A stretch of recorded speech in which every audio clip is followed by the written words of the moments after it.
My friends, I think the Steelers should want Aaron Rodgers to come back in 2026 for yet another season with the black and gold. And on today's edition of Steelers Talk, I'm going to be providing proof that the Steelers can win a Super Bowl in 2026 with Aaron Rodgers as their starting quarterback. But before we get into the content today, guys, we actually have some new merch for you guys to be able to purchase just in time for Valentine's Day with our Married Into This sweatshirt and t-shirt deals that we're doing right now just in time for Valentine's Day. So if you're looking for something to get your wife or girlfriend or, well, I guess wife if it's married into this, but, you know, this is certainly something you guys can get if you haven't gotten something for your special someone yet and, you know, they love Steelers football just as much as you do.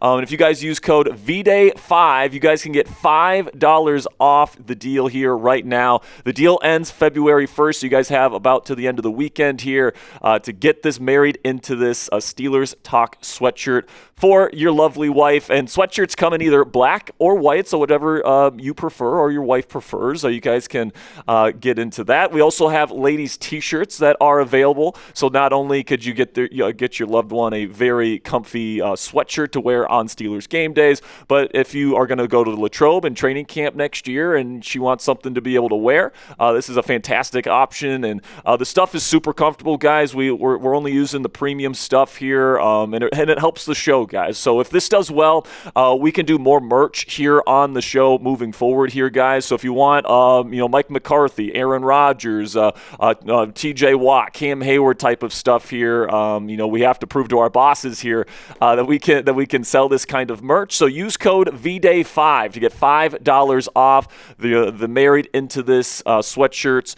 or ladies t-shirts today. Again, the VDAY5 code and deal for $5 off ends on February 1st. So we have the link down there in the comments and description of today's show. Click that link. It'll take you right to where you can make a purchase. We'd greatly appreciate any and all support just in time for Valentine's Day. All right, so now let's get into the video here. And the first thing that I want to kind of break down for you guys is what Aaron Rodgers is as a starting quarterback in the National Football League at this point in his NFL journey. And right now, obviously because he's older, he's not as mobile as he used to be. He is a non-mobile pocket passer with good pocket presence and high football IQ and arm talent, okay? He's not somebody that's deteriorating in terms of his arm strength or anything like that. He still has that all-time great football IQ, but he's got to win from within the pocket. And, the thing with Rodgers is that because he doesn't have the mobility that he used to have to rely on out-of-structure playmaking,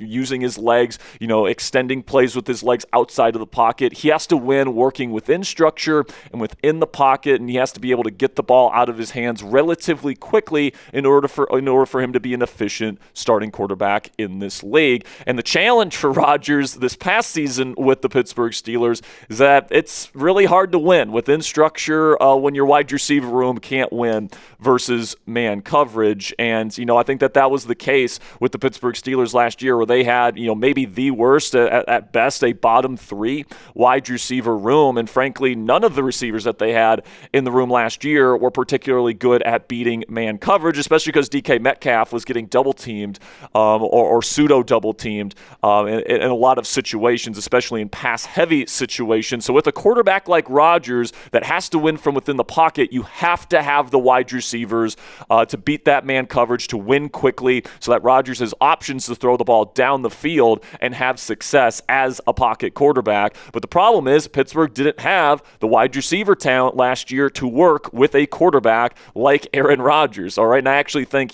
given the situation, you look at Rodgers' numbers and you look at the Steelers' numbers, I think he actually did a pretty decent job. But you guys can take a look at the wide receiver production last year for the Pittsburgh Steelers. You had your true number one guy in DK Metcalf, perfectly fine there. But then, outside of DK, he didn't have really anything to work with. I mean, Roman Wilson was benched for a majority of the games this year, it felt like, and he ends up being the number 3 receiver in terms of yardage and receptions. I mean, you had to bring in Adam Thielen and MVS later in the year, and, Adam Thielen couldn't play above Jalen fucking Naylor in Minnesota, right? MVS got cut by the San Francisco 49ers, a team that had a bunch of injuries at the position, right? And Calvin, ends up being your number 2 receiver. He can't even get to 380 yards on the season, folks. So there's just not a whole lot in the cupboard there for Aaron Rodgers, and I just don't understand why people are putting a lot of the blame on the offense on Rodgers because he's a pocket quarterback, and he couldn't really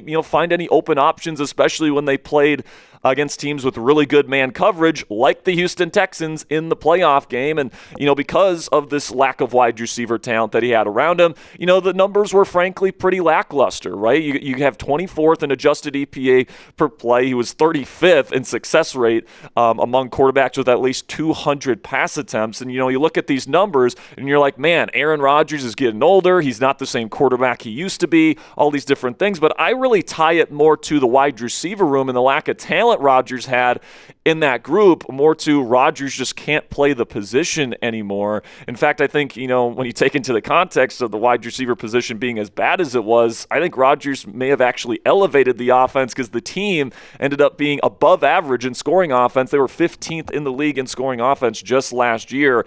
And my take on the situation, guys, is that if the Pittsburgh Steelers can upgrade the wide receiver room this year, I think Rodgers' production, I think Rodgers' play is going to follow suit because we still know he's got that high-end arm talent. We still know that he's got that high-end football IQ, and if you can pair that up with a trio of wide receivers with DK Metcalf and then two other starters that force teams to get out of playing man coverage against the Pittsburgh Steelers, I think that we're looking at a very good situation here, and the Steelers could potentially be a top 10 offense in 2026 with a 43-year-old Aaron Rodgers under center. But Jack, how can you be so sure that if we get the right wide receivers that Rodgers is going to be able to turn it around? Well, the reason why I feel so confident in that is because we've seen this happen twice to quarterbacks very similar to Aaron Rodgers over the last decade in Tom Brady and Matthew Stafford. And in just a second here, in the second half of today's show, I'm going to be breaking down what happened with Tom Brady in 2019 with the Patriots and what happened the following year when he went to the Tampa Bay Buccaneers, and then the same thing with Matthew Stafford when he was with the Lions in 2020, and then what happened when he went to the Los Angeles Rams in 2021. But before we get into those profiles and how they're similar to Aaron Rodgers right now, sound off for me down there in the comment section. Does Aaron Rodgers get a quote-unquote pass due to Pittsburgh's wide receiver room last year? Give me a yes or a no down there in the comment section and give me your take. This will be the pinned comment on today's show. In just a second here, I'm going to tell you about our sponsor today at Prize Picks. While I tell you about Prize Picks today, give me a yes or a no down there in the comments. With that said, I've ordered from our sponsor today at Prize Picks, and the big game is almost here in Santa Clara, guys, and there's no better way to cash in during America's biggest sporting event than with Prize Picks, where it always feels good to be right. And since the big game is right around the corner, that also means it's your last chance to get into the football action before next season. So close the season out right with Prize Picks by getting $50 instantly in lineups when you play your first $5. With the new social feeds feature, you can share Prize Picks with your friends and copy lineups from winners with a single click. Copy lineups you like or use them as inspiration for your own picks. And a new feature from Prize Picks that they now have is early payouts. If your player gets off to a hot start, you now have the option to cash out those winnings before the game even finishes. For my projections for the big game in Santa Clara this year, I'm taking the more on Cooper Kupp receiving yards, the less on receiving yards for Jackson Smith and Jigba, and the less on rushing yards for Ramondre Stevenson. Download the Prize Picks app today and use code CLNS. Get $50 in lineups after you play your first $5 lineup. That's code CLNS. Get $50 in lineups after you play your first $5 lineup. Prize Picks, it's good to be right. All right, so now let's go back here to the 2019 season here where Tom Brady had his final year with the New England Patriots. And we have to remember that Tom was the same exact age that Aaron Rodgers was with the Pittsburgh Steelers just last year. He was 42 years old, just like Rodgers was last year with us in Pittsburgh. Okay, so that is important context, that this is somebody that's a very similar type of quarterback to Rodgers, a pocket quarterback that relies on wide receivers getting open for him because he's not going to run away from anybody. He's not going to use his legs to pick up a bunch of yardage. He's going to have to win from within structure, and he needs wide receiver help to help him win within structure. And very similarly to Rodgers, he did not have a lot of wide receiver help in 2019 with that New England Patriots team. He had one legitimate receiver in Julian Edelman, and then you're dealing with Philip Dorsett. You're dealing with Jacoby Myers before he turned into a really good player. You're talking about Josh Gordon here, Mohamed Sanu. I mean, like, like, look at these numbers, man. Like, and just like Rodgers, outside of his number one receiver, there's not another receiver that got to 400 yards on the season. So a very similar wide receiver setup for Brady. And you guys can see here, like, the numbers for Brady, like, it looks pretty similar to what Aaron Rodgers was in 2025, where, you know, he's not performing at a super high level because teams were just able to play man coverage against New England, just like teams were able to play man coverage against the Steelers and lock up those receivers. And Tom, as a pocket quarterback, just had nowhere to go with the football. And he's 31st in yards per attempt, 30th in on-target percentage, one of the most accurate quarterbacks of all time, 30th in on-target percentage, right? 28th in success rate, 25th in big-time throw percentage, right? These are not Tom Brady numbers. And a lot of people thought, oh my gosh, Tom Brady's falling off a cliff. He can't play anymore. The same stuff they're saying about Aaron Rodgers right now. And we can just take a look at the comparison between Brady in 2019, his final season in New England, versus Aaron Rodgers in his season here with the Pittsburgh Steelers in 2025. And, you know, they're pretty similar. In fact, in a lot of categories, Rodgers actually ranked higher than Tom Brady. The only one on the screen right now that he didn't rank higher was in success rate, but he was more accurate than him. He had more big-time throws on a percentage basis. His yards per attempt efficiency was better. Certainly that is an indication here that if Rodgers can get a better supporting cast, I think that he can improve these numbers. Also, you take a look at the offensive efficiency from the 2019 Patriots offense versus the 2025 Steelers offense, and, you know, they're around the middle of the pack, right? So very similar situations here that Tom Brady faced in 2019 as Aaron Rodgers is facing right now after the 2025 season. But then what does Tom Brady do? He ends up leaving that situation in New England to go to the Tampa Bay Buccaneers that has an offensive-minded head coach in Bruce Arians and has excellent receiver help around him. And, you know, you look at the numbers, and it is a huge jump forward. I mean, he's looking like a top 10 quarterback again, when a season prior, you know, he was not even a top 20 quarterback in the National Football League. And, you know, that just goes to show you how important wide receiver help is for a pocket quarterback like Aaron Rodgers, like Tom Brady. And we can just take a look at the juxtaposition here of the season prior in New England for Brady and then what happened in 2020. I mean, you know, he goes from 28th in success rate to top 15. He goes from 31st in yards per attempt to 13th. He goes from 25th in big-time throw percentage to top 5. He had the lowest turnover-worthy play rate in the league, and his accuracy, lo and behold, you get better receivers, you complete more passes than expected, right? So I look at these numbers with Tom Brady, and I think they're an indication that Rodgers can turn around, his production with the Steelers, even at age 43, just like Brady was in 2020. And oh yeah, guess what? A 43-year-old Tom Brady won a Super Bowl with the Tampa Bay Buccaneers that year, right? So not only can Rodgers turn around his production, in my opinion, I think if you can put the proper supporting cast around him, give him, you know, a better defense than what we had last year, continue to build the run game. I mean, we do have an upgraded offensive play caller here in Pittsburgh and Mike McCarthy, in my opinion. I mean, who knows what the ceiling can look like? And the biggest difference for Brady, like I've been saying, guys, with that Buccaneers season was his receiving weapons, right? Getting him Mike Evans, getting him Chris Godwin, getting him Antonio Brown, Rob Gronkowski, all these guys that were so effective for him in that Buccaneers offense was the difference between Brady not looking good with a terrible wide receiver supporting cast in New England versus really good and a top 10 quarterback that ended up winning the Super Bowl with the Buccaneers in 2020, even at the age of 43. And by the way, you look at that Buccaneers team and, they were 7-9 when they had a lesser quarterback the year before that with Jameis Winston, right? And then they immediately, go to the playoffs, and then they win the Super Bowl the next year just by adding a 43-year-old Tom Brady. So I think that that's proof that even at Aaron's age, he can still play at a really high level if he has the proper supporting cast around him.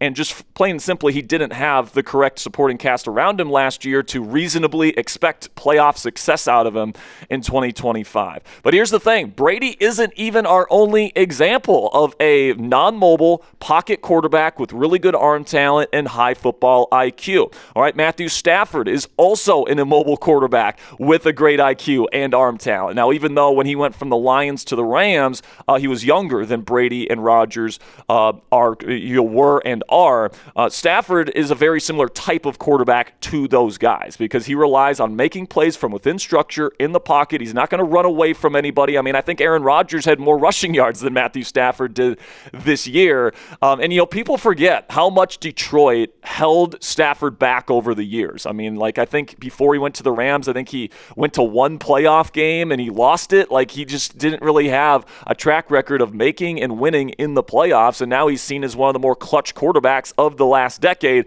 Guess what? Because he had a better supporting cast, and you can take a look at Stafford's last season in Detroit and what he had to work with from a receiver standpoint. Marvin Jones was his number one receiver that year. Now, he also got over 700 yards out of Danny Amendola, which is pretty impressive on the part of Stafford, but this is not a good wide receiver group, and as a result, the offensive efficiency for the Lions that year was even worse than what Aaron Rodgers was able to get out of the Pittsburgh Steelers this season. But then, Stafford gets traded to the Los Angeles Rams, and obviously he completely turns around his career for the better because, he goes from Detroit where, they don't have good offensive play calling. They don't have good receiving weapons for him. And now he's going to Sean McVay and the Rams where, the offensive play caller is one of the best in the world. You've got Cooper Kupp, one of the best receivers in the world at the time. OBJ gets added midseason, who had an awesome year for them. And you guys can take a look at the jump in production from Stafford when he got that better supporting cast. He goes from middle of the pack in success rate to top 5, right? He goes from middle of the pack in yards per attempt to top 10. All right, he goes from 11th in big time throw percentage. He's always been able to do that at a high level, but he goes from outside the top 10 to top 3 in the Rams offense. He also has less turnover worthy play rates, and he lo and behold, better receivers lead to a better completion percentage over expected as well. And just like Tom Brady, he wins the freaking Super Bowl as a non-mobile quarterback working within structure in year one there in LA, and he's come pretty close a couple of other times, including this year, getting to the NFC Championship game. And again, what was the difference? The difference was the upgraded wide receiver weapons. Now you can also say, the better supporting cast with an offensive play caller, and Sean McVay was a big difference as well, and I would certainly agree with that. And by the way, Matthew Stafford still benefits from the weapons that he has there in LA. He's got Puka Nacua and Devontae Adams, all right? If Matthew Stafford was placed in a similar situation to Aaron Rodgers, where he's got only one receiver who consistently gets double teamed and then nobody else can get open versus man, then I don't think Stafford would put up the numbers that he puts up there with the Los Angeles Rams. He benefits from having a guy like Sean McVay, one of the best play callers in the world. And then, you've got two very high-end wide receivers. I think Puka Nacua should win Offensive Player of the Year this year. And lo and behold, Matthew Stafford is in the MVP race as a non-mobile quarterback with great IQ and awesome arm talent, just like Aaron Rodgers is still at this stage at his career. So, I think the difference in situations between Brady and Stafford is that they left to go find those better situations. But what's interesting about the Rodgers situation here in Pittsburgh is that Pittsburgh can actually just bring the better situation to Rodgers, and they're in the process of doing that right now. They just hired an upgrade at offensive play caller in Mike McCarthy. He's had 4 number 1 scoring offenses in his career. That's over 20% of the seasons he's been a head coach, and he's had a top 10 offense in half of the seasons he's been a head coach. Mike McCarthy knows offensive football, and he knows how to cultivate, the style of offense that Aaron Rodgers likes to play here in Pittsburgh. Also, they can easily address the wide receiver position this offseason, all right? For as big of an issue as it was for the Steelers last year, you've got the cap resources, you've got the draft resources to go get 2 legitimately good separators at this position to complement DK Metcalf and give Rodgers more downfield options, especially when teams play man coverage against the Steelers. And, with 2 more legit wide receivers, who's to say Pittsburgh could not have a top 10 offense last year? We saw the improvements that Brady and Stafford made, when they got better wide receiver situations. And, just last year, it's not like the Steelers were that bad. I mean, if I would have told you at the beginning of the season, all right, the Steelers are going to have the worst or at best a bottom 3 wide receiver room in football, and we have Aaron Rodgers as our quarterback, our defense is not going to live up to the standards that we thought they were going to live up to last year.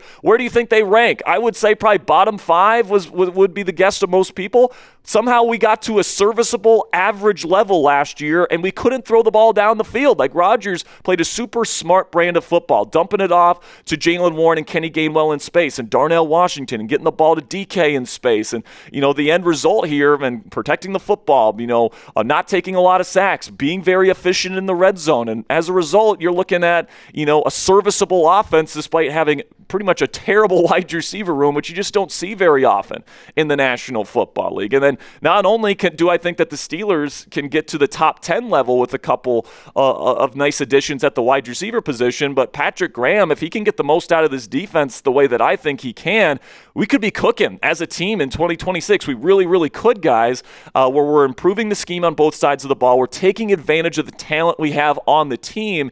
And, who's to say that the 2026 Pittsburgh Steelers can't be the 2020 Tampa Bay Buccaneers or the 2021 Los Angeles Rams? I mean, I'm sure some people don't believe in Mike McCarthy's ability to win in the postseason, but I'm telling you, man, like, it's not that far-fetched to think that this team can take that next step under Mike McCarthy and Aaron Rodgers next season. Now, you might be saying at home, but Jack, what about the future at quarterback? Are we supposed to just delay trying to find our franchise quarterback of the future for a 43-year-old Aaron Rodgers? And, I think my approach to the situation, guys, is, you would let Aaron Rodgers try to win now for us, because I believe that the Steelers think that they have a win now roster. I mean, we just made the playoffs the last 3 years and have won 10 games in a row, or 10 games in each season over the last 3 years. And if you take that next step and you can get to a 12 or 13 win season, like, I think Rodgers gives you the best chance to take advantage of the players you have on the team right now. But I would also, keep an eye on the future as well. And I think that this is part of the reason why you bring in Mike McCarthy, okay? Because he's done a really good job at developing young quarterback talent, specifically behind a veteran, okay? And this is what Green Bay has done for the last 20 years, right? They had Brett Favre, then they draft Aaron Rodgers. He sits for multiple years. That's a key part of the process here. He sits for multiple years, and then he eventually takes over. He's ready to go. He's not rushed out there before he's ready to play, and he's ready to go out there and play with confidence. Same thing happened to Aaron when Matt LaFleur was there. They drafted Jordan Love in the first round. They sat him for multiple years, and then they passed the torch when Jordan was ready to come in and play. And I think that might be the plan for the Steelers right now. Have Rodgers in here, and Will Howard out of Ohio State, our 6th-round pick last year, has already had a year to learn under Aaron Rodgers, all right? If we have another season here where Will is learning under Rodgers, he would have the same amount of time that Rodgers learned from Favre and that Love learned from Rodgers before they took over the starting job. So I'm not guaranteeing Will Howard would be the future of the team. I'm just saying that, the Packer method has worked for the last 20 years, and I think that's the strategy that Mike McCarthy wants to implement here in Pittsburgh. And guys, the last thing that we want is a J.J. McCarthy situation here in Pittsburgh where, you're given the keys to a completely unproven quarterback, but you have a roster that's ready to win. I mean, the frustration in Minnesota, they went 8-9, and J.J. McCarthy was like a bottom 3 starting quarterback in the league this year. If they would have had Sam Darnold again, I mean, they could have been in contention to win the Super Bowl, right? So I don't want to make the same mistake that the Minnesota Vikings did last year, turning to a younger option that isn't ready to play when you could have brought back a veteran that I think, is ready to continue to help trying to get the team to win now. That's where I'm at right now with the situation, guys. And I think that the biggest fear that I have is we start Will Howard or we go with a younger quarterback and we have a team that's ready to win, but we win 8 games because the quarterback is just not good enough. So what say you guys? Let me know down there in the comment section. Would you be okay with another year of Aaron Rodgers as the starting quarterback of the Pittsburgh Steelers? I've tried to kind of lay out the case for why I think it's not such a bad idea and why there's historical precedent for why this could work, even to the point where the Steelers could be in contention to win a Super Bowl next year with a 43-year-old Aaron Rodgers. But let me know your take on the situation down there in the comment section. And that'll be it for this morning's edition of Steelers Talk by Chat Sports. Thank you guys so much for joining me here. We're going to have another video that comes out on the channel later, so make sure you guys join me for that. And until then, guys, here we go, Steelers.